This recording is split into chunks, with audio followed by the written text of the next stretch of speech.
Hey, welcome to the orchard.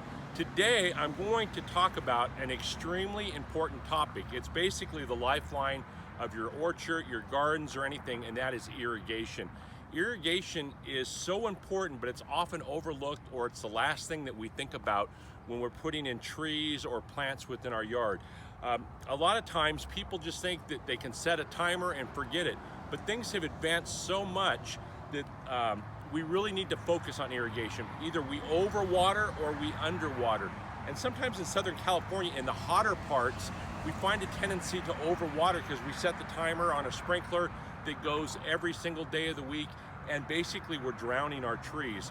So I want to give you a few tips what we can do to help conserve water and help have a healthier tree.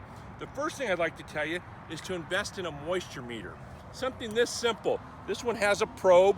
There are other ones out there that have two probes and things of that nature that stick right down that measure pH level, light level, as well as moisture. This little device right here could save you a great deal of money. How it works is you set it over on moisture and you take the probe and they send you this like little green pad, and you're supposed to lightly wipe it a couple times before you use it, and you stick it right into the soil. And when you do that, you will see the moisture meter went all the way over to 10, meaning our soil is very moist. And that's about right, because we just completed an irrigation cycle yesterday and our soil is retaining the moisture that was given. Now what you would do as you're doing this test, you would test in a few different spots of your orchard or your trees, and the reason for that is so that you're ensuring that your irrigation is getting to a number of different places. And this is a 10 also, so that we know we have excellent coverage in this orchard. The great thing about a moisture meter is they're $10, and what they would save you in water over the course of the year is pretty substantial. You can get these at your big box store or on Amazon and have them delivered in no time. And you know what? Once you use it for about a year, you're gonna know the layout and the environment of your orchard or your plants and how often they need water. Right here, we use a drip system, and this drip system's from Netafin. And it is a really, really good drip system. And the reason we use it is the design prevents clogs. If you look here, it has basically little emitters. And these emitters on this system are based 12 inches apart. And the great thing here is, because our soil in this location is a little bit heavier, our emitters only release 1/4 of a gallon per hour. So it's a slow release, and it allows it to get into the soil and really penetrate down towards where the roots are. Now with this system, a lot of times you'll see people just run one line down their row of trees or whatever. What we do is we run two lines, and if you walk over here with me, we connect those lines together so we have a sealed system. This keeps a constant pressure all the way around, and it keeps an equal flow. Another thing that we do is we provide a feed out valve, a clean out valve here at the very end. Once a week we come through and we turn this and let the water out. And what that does is flushes out any kind of buildups that might be in the line. Great system right here. We do not have it set to a timer. And the reason for that is we don't want water automatically coming on. We only want to water when the trees actually need it.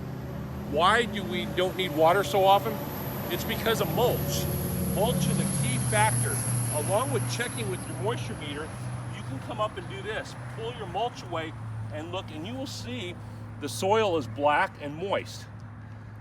This is a great benefit from mulch. Mulch will keep your soil 10 to 20 degrees cooler, and it'll help retain moisture and water a lot longer than if you just had bare soil. In addition, the mulch helps improve the overall microrhizums and the nutrients within your soil over the course of the year. You know, you're thinking to yourself, well, I really don't have time to be going in and out, and my sprinkler clock is such a pain to reset or hit manual. They have that solved too. This is a beehive sprinkler system. You can get any type. These are at your big box store. This is about $40. Great thing about this is it comes with an app on your phone, and you're able to set this up to your system. When you go out and you see that your sprinkler system your ground is dry and you need to add some irrigation, you can go on your phone and add irrigation immediately and irrigate right at that moment. When it's over, it's done, and it's not automatically watering. This also allows, if you know that a heat wave is coming, the forecast says we got a few days in the high hundreds, 105, 106. You want to irrigate beforehand. It's always easier to stay ahead of hot weather than it is to play catch up. Now, your orchard and your plants don't need the same amount of water all year round. It's kind of like a bell curve if you look at it.